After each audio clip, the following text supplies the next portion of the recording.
The massive display screen in the Empire's central command lit up with unusual patterns of electromagnetic waves. The readings came from a small solar system that had been ignored for centuries, considered too primitive to warrant attention. But now, something had changed. High Commander Bright stood before the gathered council, his tall frame casting a shadow across the holographic display of Earth. His silver skin reflected the blue glow of the screens around him as he pointed to the rapidly changing data streams. "Council members, what you see here is unprecedented," he said, his voice steady but concerned. "This species has progressed from basic radio signals to quantum communications in less than 200 years. Our standard civilization development models cannot explain this rate of advancement." The council members murmured among themselves. Some shifted uncomfortably in their seats, while others dismissed the concerns with casual waves of their hands. They had seen countless civilizations rise and fall over the millennia. What made this one different? Admiral Firstlight stepped forward, his aged features marked by experience from thousands of battles. "There's more," he said, pulling up historical data from Earth. "Look at their warfare patterns." The screens filled with images of human conflicts throughout history. Firstlight pointed to specific battles, his finger tracing paths across the display. "Notice how they adapt. In every major conflict, they develop new technologies and strategies. They don't follow predictable patterns like other species. They're still primitive." Council member Third Dawn interrupted, her voice heavy with dismissal. "They haven't even colonized their own solar system properly. They fight among themselves constantly. They're no threat to the Empire." Firstlight shook his head. "That's exactly what makes them dangerous.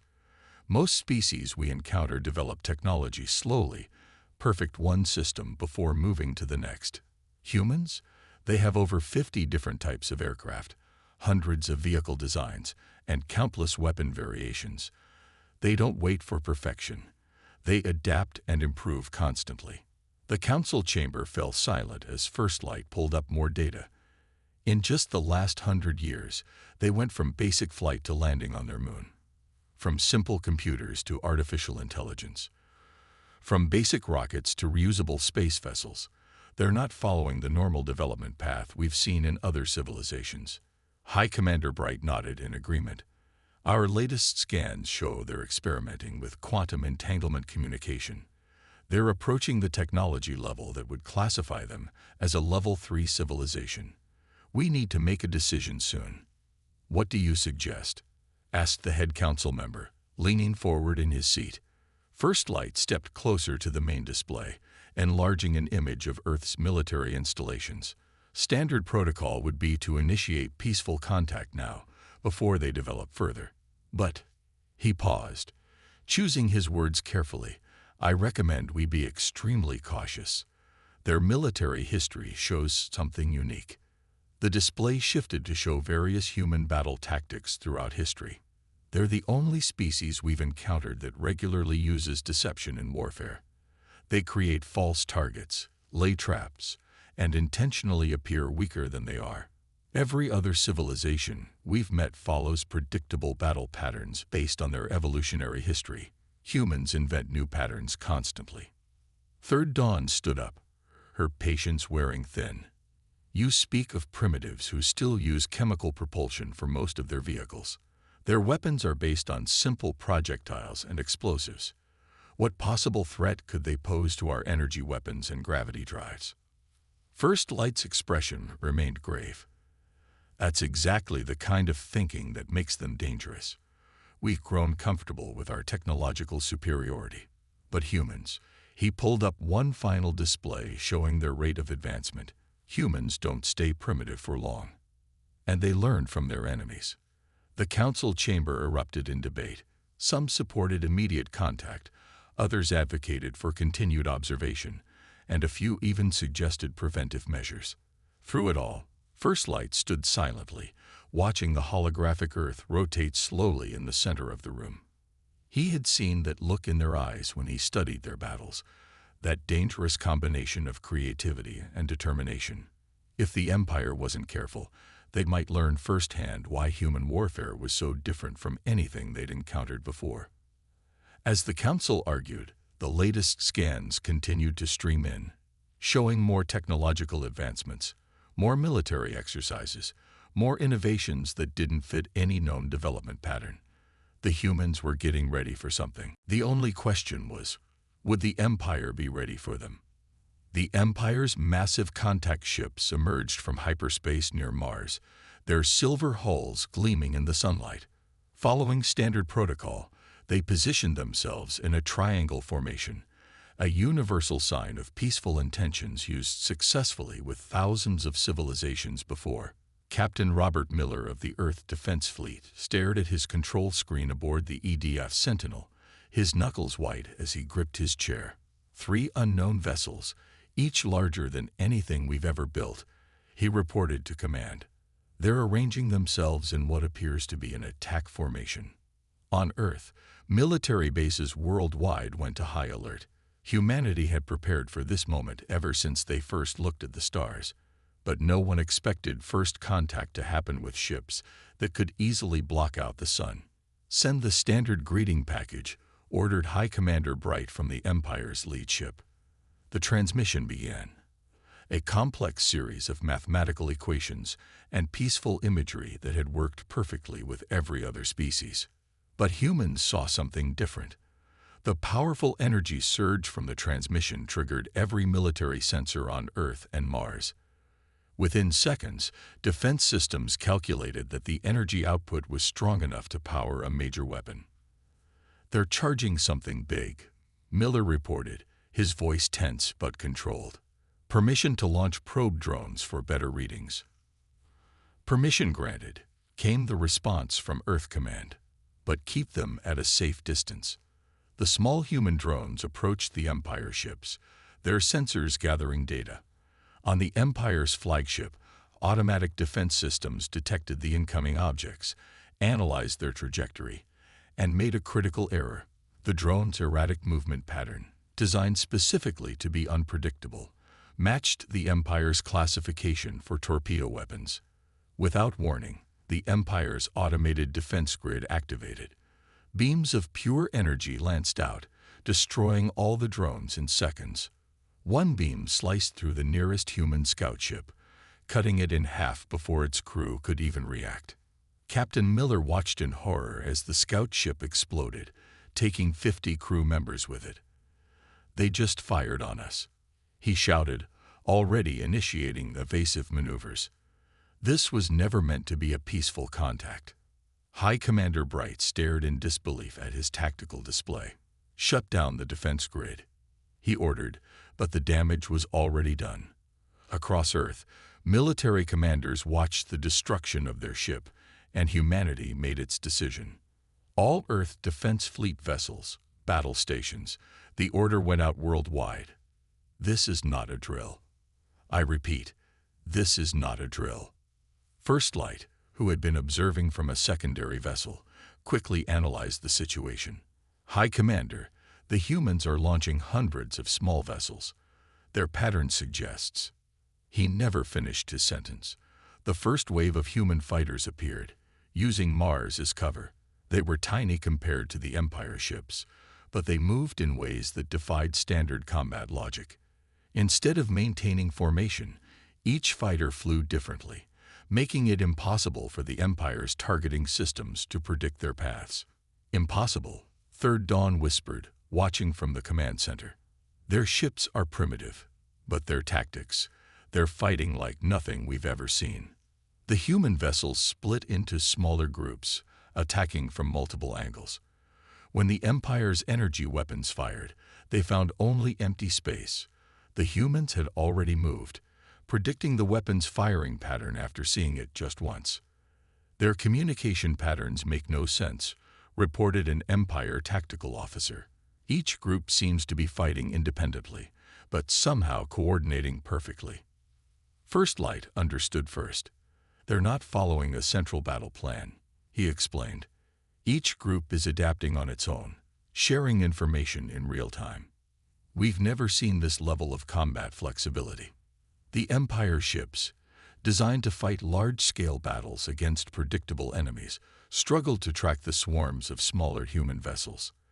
Their mighty energy weapons, capable of destroying entire fleets, couldn't hit targets that refused to follow normal combat patterns. As the battle intensified, both sides realized this was just the beginning. Humanity had been preparing for this moment through countless books, movies, and games about alien invasions. The Empire was about to learn why humans were different from every species they'd encountered before. In orbit around Mars, the first shots of an impossible war had been fired. And despite all their advanced technology, the Empire was about to learn a harsh lesson about underestimating humanity's ability to fight back. The Empire's invasion fleet appeared in Earth's orbit 1 week after the Mars incident. 500 massive warships, each carrying enough firepower to level a continent, moved into position around the planet. From their command ships, they expected a quick surrender. Every other civilization faced with such overwhelming force had given up immediately. They didn't expect the humans to laugh. "You brought exactly what we thought you'd bring," General Thompson said from the underground command center beneath the Rocky Mountains. On screens around him, military leaders from every major nation watched as their long-prepared plans went into action. The Empire launched their standard invasion protocol. Massive ships descending through the atmosphere in perfect formation. Their sensors showed Earth's major military bases, exactly where they expected them to be. Their targeting computers locked onto these facilities, preparing to demonstrate their power. But something was wrong. Energy signatures from the target locations are incorrect, reported an Empire sensor officer. "These bases, they're not real." First Light, now serving as tactical advisor, felt a chill run down his spine. Scanned the entire surface. Now, the results stunned the Empire's command staff. Those visible military bases were decoys, elaborate holograms, and heat signatures designed to draw attention. The real human forces were elsewhere, hidden in places the Empire's sensors struggled to penetrate. Underground, underwater, and in orbital positions disguised as space debris. The first wave of Empire ground forces landed near what they thought was a major military installation outside London. They found empty buildings and automated defense systems. Then the ground beneath their feet began to move. "Activate the tunnel networks," ordered General Thompson. Years of preparation paid off as hidden doors in the ground opened. Human soldiers, wearing powered armor reverse-engineered from scattered alien technology found over the years, emerged from underground bases that the Empire's scans had missed completely. The Empire's troops, used to fighting in standard formations, found themselves surrounded by enemies who seemed to appear and disappear at will. Human soldiers used the terrain they had spent years preparing, striking from hidden bunkers and retreating through tunnels before the Empire could respond. In orbit, things weren't going any better for the invasion fleet. What they had dismissed as space junk turned out to be disguised weapon platforms. Thousands of small satellites, looking like debris to standard scans, suddenly activated. They didn't fire energy weapons. Instead, they launched clouds of tiny metal particles, creating artificial meteor swarms that played havoc with the Empire ship's force fields. "This is impossible," Third Dawn protested from the safety of the command ship. "Their technology is centuries behind ours. How are they doing this?" First Light watched the tactical displays with growing respect. "They're not trying to match our technology," he explained. "They're finding ways around it. Look at their battle patterns. Every group fights differently, but somehow they're all coordinated." On the ground, Empire forces pushed toward what their maps showed as critical infrastructure. Instead, they found empty cities. The humans had evacuated their populations to vast underground shelters, leaving their cities as giant traps. Buildings rigged with simple but effective explosives waited for the Empire's troops. Streets turned into kill zones, with human defenders using their intimate knowledge of the terrain to devastating effect. Report from Ground Force 7, an Empire communications officer announced. "They've lost contact with half their units. The humans are using some kind of sound weapon." First Light checked the data and almost smiled. "Not a weapon," he corrected. "They're using their own cities as amplifiers, creating sound patterns that interfere with our communication systems. They turned their architecture into a weapon. In the Rocky Mountain Command Center, General Thompson watched the Empire's forces struggling to adapt. "Launch Phase 3, he ordered. Across the planet, hidden missile silos opened. But instead of nuclear weapons, they launched something the Empire had never seen before: atmospheric dispersal units. "The air is changing composition," reported an Empire science officer in panic. "It's interfering with our energy weapons efficiency." The humans had seeded the atmosphere with particles that reduced the effectiveness of the Empire's advanced energy weapons, forcing them to fight on more even terms. They hadn't tried to match the Empire's technology. They had changed the battlefield itself. As the first day of the invasion ended, the Empire's commanders faced an uncomfortable truth. This war would be nothing like they had expected. The humans hadn't just prepared for battle. They had prepared their entire planet for this moment. 2 months into the war, Dr. Marcus Reed stood in a hidden laboratory deep beneath the Nevada desert, staring at the remains of a crashed Empire ship. Around him, hundreds of scientists from different countries worked together, their previous rivalries forgotten in the face of alien invasion. "Look at how they built this," he said, pointing to the ship's power core. "They've been using the same design for thousands of years. They perfected it, yes, but they never tried anything new." He turned to his team with a glint in his eye. "But we will." In orbit, an Empire supply ship exploded as a human missile struck its hull. The missile hadn't been detected because it wasn't using any advanced technology. It was purely mechanical, guided by simple physics and clockwork mechanisms that the Empire's sensors weren't designed to detect. "They're learning too fast," High Commander Bright reported to the Empire Council. "Every time we destroy their weapons, they come back with something different. Something unexpected." On his tactical display, another Empire ship reported critical damage.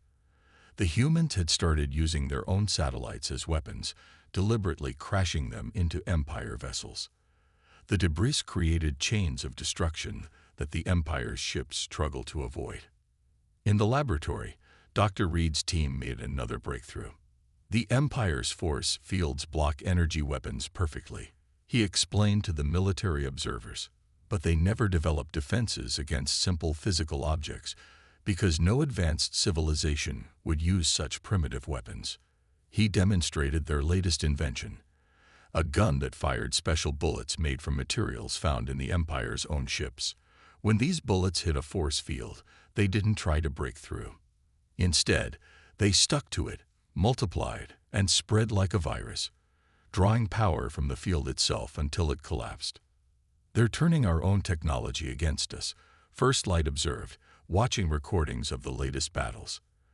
"But they're not just copying it. They're changing it, combining it with their own primitive but effective methods." The Empire's standard tactics proved useless against human ingenuity. When their ships formed defensive squares, humans scattered clouds of smart dust that stuck to their hulls, allowing Earth's forces to track their movements. When they tried to use their superior speed, humans laid traps in space, creating artificial asteroid fields that forced the Empire ships to slow down. "Another carrier lost," reported an Empire tactical officer. "They've developed some kind of. It appears to be a magnetic pulse weapon, but it's combined with their primitive nuclear technology in a way our scientists thought impossible." In the Rocky Mountain Command Center, General Thompson received the latest reports with grim satisfaction. "The Empire thinks their biggest advantage is their advanced technology," he told his staff. "But our greatest strength is that we never stopped using the simple solutions alongside the complex ones." Dr. Reed's team made their biggest breakthrough yet. They had discovered that the Empire's quantum communication system, unchanged for millennia, had a fundamental weakness. It couldn't handle chaos. True, random chaos of the kind that humans had studied for centuries. "Send this to all commands," Reed ordered, distributing the plans for a simple device that could disrupt Empire communications by broadcasting pure random noise on the quantum level. They never needed to defend against this because no other species thought to try something so basic. The Empire's commanders watched in growing horror as their flawless communication network began to break down. Human ships, still using simple radio waves alongside the reversed-engineered quantum tech, maintained perfect coordination, while Empire forces fell into confusion. They're not fighting the way a space-faring civilization should, Third Dawn complained during an emergency council meeting. They're fighting like primitives, but with some of our technology mixed in. First Light nodded gravely. That's exactly why they're winning. We expected them to try to match our level of advancement. Instead, they're dragging us down to fight on their terms, using everything from quantum physics to simple rocks as weapons. In his laboratory, Dr. Reed examined their latest creation, a hybrid weapon that combined Empire energy technology with human mechanical engineering. It wasn't elegant, it wasn't advanced, but like everything humans built, it was adaptable, unpredictable, and nearly impossible to defend against. The Empire had perfected war through technology, but humans were teaching them that perfection was no match for endless innovation. The Empire's High Council gathered in their emergency chamber, the mood darker than ever before. Holographic displays showed the mounting losses across Earth's solar system. 6 months of war had cost them more ships and soldiers than the last 1,000 years combined. Our casualties have passed 1 million, High Commander Bright reported, his voice heavy. We've lost 300 capital ships. 2 colony worlds have already requested human protection, fearing we can't defend them anymore. The council chamber erupted in shocked whispers. In all their history, no colony had ever turned away from Empire protection. First Light stood silently, watching the casualty reports scroll past. Each number represented a failure of their perfect, unchanging military doctrine. Show them the new analysis, he ordered quietly. The central hologram changed to display human battle tactics over the past 6 months. Look at their evolution, First Light pointed out. The humans don't fight like a single species. Each of their military units develops different strategies. They share information, but they don't copy each other. They innovate independently. On the main screen, footage played of a recent battle. A small group of human ships had taken down an Empire dreadnought by using the planet's magnetic field to amplify their primitive nuclear weapons. The humans had turned the environment itself into a weapon, something no other species had ever attempted. Their psychological profile is even more disturbing, Third Dawn added, bringing up new data. Our standard fear tactics don't work on them. When we destroy their cities, they don't surrender. They get angry. When we show our power, they don't cower. They study us and find weaknesses. The council watched in silence as images of human responses to Empire attacks played out. Where other species retreated, humans advanced. Where others surrendered, humans fought harder. Every defeat seemed to make them stronger. They're studying everything we do, First Light explained. Not just our technology, but our strategies, our patterns, our very way of thinking. And they're adapting faster than we can respond. A junior officer interrupted with urgent news. We've lost contact with the 7th Fleet, he reported, his voice shaking. The humans, they've developed some kind of weapon that turns our own force fields against us. They're not just learning our technology. They're finding ways to make it fail. High Commander Bright stood before the council, his authority diminished by months of costly failures. We built our empire on the principle of perfection, he said. Our weapons, our tactics, our strategies, all perfected over thousands of years.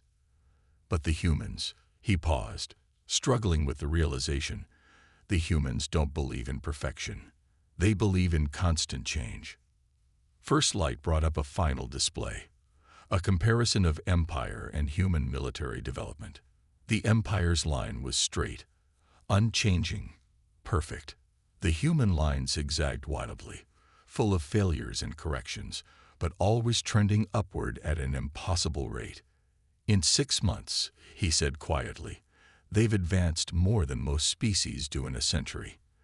They don't just adapt to survive. They thrive on challenge. Every time we force them to change, they become stronger. The council chamber fell silent as the implications sank in. Their perfect empire, built on thousands of years of unchanging tradition, had met a species that turned change itself into a weapon. There's more, Third Dawn added reluctantly.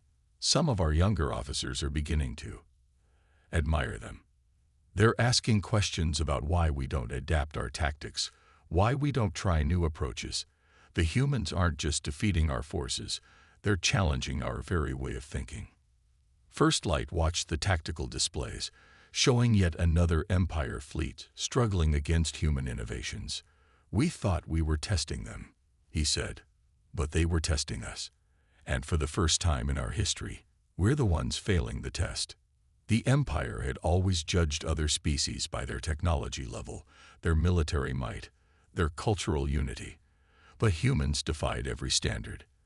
They took pride in their differences, turned their weaknesses into strengths, and treated warfare not as a science to perfect, but as an art to reinvent. As the Council debated their next move, one truth became clear. They weren't just losing a war. They were watching the birth of a new galactic power, one that would change the very nature of warfare itself. 8 months into the war, humanity did something the Empire never expected. They launched their own offensive. Thousands of small ships appeared seemingly out of nowhere around Jupiter. They weren't the elegant vessels the Empire used, but rather a strange mix of human ingenuity and reverse-engineered alien technology. Some were clearly converted cargo ships. Others looked like they'd been built from salvaged Empire wreckage. They've reached Jupiter's moons, High Commander Bright reported, watching the tactical display with growing concern. But how? We've blockaded their system. They shouldn't have the resources to build a fleet. First Light studied the data with growing understanding. They didn't build these ships recently, he explained. They've been building them in secret for years, hiding them in asteroid fields and beneath the ice of Europa. They were preparing for space warfare long before we arrived. The human fleet moved with the same unpredictability that had marked all their battles. Some ships used Empire-style drives, others used primitive chemical rockets, and some appeared to be powered by something entirely new. Their formation looked chaotic, but followed hidden patterns that the Empire's combat computers couldn't predict. On the lead human ship, Admiral Stone watched his fleet spread out across the Jogian system. "Begin Operation Hornet's Nest," he ordered. Immediately, thousands of smaller drones deployed from the larger ships, each carrying a different type of weapon. The humans are attacking multiple targets simultaneously, an Empire tactical officer reported, his voice rising in panic. They're not following any known assault pattern. We can't determine their primary objective. That was exactly what Admiral Stone had planned for. While the Empire tried to figure out which target was the real goal, human forces struck everywhere at once. They didn't need to win every battle. They just needed to create chaos. Back on Earth, Dr. Reed's team activated their newest weapon. They had discovered that the Empire's ships all used the same basic computer systems, unchanged for centuries. Now they launched a virus that exploited this standardization. Their ships are losing power, Third Dawn reported to the Council. The humans have found a way to infect our core systems with some kind of primitive computer code. It's too simple for our defenses to recognize as a threat. The Empire's perfect standardization had become their greatest weakness. As their ships struggled with failing systems, the human fleet struck hard. They didn't try to capture Empire vessels intact. Instead, they turned them into weapons, overloading their power cores to create chains of explosions. Multiple Empire colonies are broadcasting surrender signals, a communications officer announced. They're requesting human protection. They say our perfect system has failed them. First Light watched as more colonies began switching sides. The Empire had ruled through perfection and fear, but the humans offered something different: adaptation and growth. Many younger worlds found this idea irresistible. Admiral Stone's fleet pressed their advantage, using Jupiter's radiation to hide their movements. Empire ships, designed for direct confrontation in open space, found themselves fighting an enemy that treated space itself as a weapon. Humans used gravity wells as slingshots, solar radiation as cover, and magnetic fields as shields. "We've lost contact with the entire Ninth Fleet," High Commander Bright reported grimly. "The humans aren't just defeating us, they're teaching our own colonies to fight like them." The Empire's perfect formation broke apart as human ships struck from multiple directions. Their carefully planned tactics fell apart against an enemy that changed strategies mid-battle. Even their retreat routes were compromised as humans used their knowledge of space to set up ambushes. In the Rocky Mountain Command Center, General Thompson received the news with quiet satisfaction. The Empire thought space warfare was about big ships and energy weapons. He told his staff, "We showed them it's about using everything available, from asteroid fields to computer viruses." As the battle for Jupiter ended, the Empire faced a harsh truth. Their mighty fleets, perfect and unchanging, had been defeated by ships cobbled together from salvage and human innovation. Their standardized tactics had failed against an enemy that treated every battle as a new challenge. But worst of all, their own colonies had seen the future. They had watched humans turn the Empire's greatest strengths into weaknesses, and they wanted to learn how to do the same. The Empire wasn't just losing a war. They were watching their perfect system crumble in the face of human adaptability. 1 year after the first shots were fired, the Empire's High Council gathered for their most important meeting in 10,000 years. The massive chamber, usually filled with displays of their power and perfection, now showed maps of their shrinking territory. First Light stood before them, no longer just an advisor but now the Empire's chief diplomat for human relations. "The humans have proposed peace terms," he announced, his voice echoing in the silent chamber. "They're not what we expected." High Commander Bright, his silver uniform now bearing the marks of defeat, brought up the human demands on the main display. The council members leaned forward, expecting harsh punishment for their failed invasion. Instead, they saw something unprecedented. "They're not demanding our surrender," Third Dawn said in disbelief. "They're offering an alliance." The human terms were simple but revolutionary. The Empire would maintain its territory, but had to abandon its policy of forcing other civilizations to follow their perfect system. More importantly, they had to issue a galaxy-wide warning about humanity. In orbit around Earth, Admiral Stone met with Empire representatives aboard a neutral station.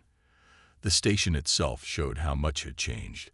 It was built using both human and Empire technology, looking neither elegant nor primitive, but something entirely new. "Your warning about humans must be clear," Stone explained to the Empire delegation. "Not because we want to threaten the galaxy, but because we want to prevent another war like this." First Light nodded, understanding at last. "You want everyone to know what happens when they fight humans, not to scare them, but to make them think twice before starting a conflict." The warning was broadcast to every civilization in the galaxy.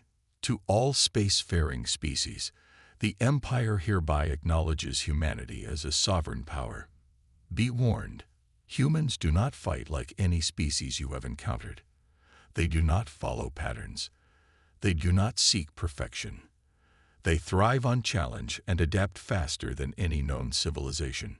In 1 year of war, they advanced more than most species do in centuries. They turn their enemies' strengths into weaknesses. They combine primitive and advanced technology in ways our scientists thought impossible. Most importantly, they'd never stop learning, never stop changing, and never fight the same way twice." The Empire advises, "Do not provoke humanity unless you are prepared to face an enemy that grows stronger with every defeat. They are classified as unpredictable but honorable adversaries. They will fight with devastating creativity if attacked, but prefer peaceful cooperation if treated with respect." In the Empire's military academy, First Light stood before a class of young officers. Behind him played footage from the human war, now required studying for all Empire commanders. "We thought we were perfect," he told them. "We had 10,000 years of unchanged tradition. The humans had something better. 10,000 years of constant change. They taught us that perfection is a dead end, but adaptation is endless. On Earth, Dr. Reed's team continued their work, now in collaboration with Empire scientists. Together, they developed new technologies that combined the best of both civilizations. The Empire learned to embrace change, while humans gained access to advanced alien science. General Thompson, standing at the New Earth Defense Command headquarters, watched ships from a dozen alien worlds arrive for joint military exercises. The Empire wanted to teach the galaxy their perfect system, he told his staff. Instead, humanity taught the galaxy that imperfection, the constant drive to improve and adapt, is the greatest strength of all. The Empire's defeat had an unexpected effect. Instead of weakening them, it made them stronger. They learned to adapt, to change, to question their traditions. Their colonies stopped fearing change and began embracing innovation. In the council chamber, First Light reviewed reports from across the galaxy. More civilizations were requesting human teachers than ever before. They didn't want to learn perfect Empire protocols. They wanted to learn how to think like humans, how to adapt and grow. As he watched Earth's lights glitter in the night sky, First Light understood the true lesson of the war. The Empire had spent millennia seeking perfect order in the galaxy, but humans had shown them something far more valuable. The perfect order was no order at all, just endless adaptation and growth. The war was over, but humanity's influence was just beginning. Across the galaxy, civilizations began to change, to adapt, to grow. The age of perfect systems was ending. The age of human innovation had begun.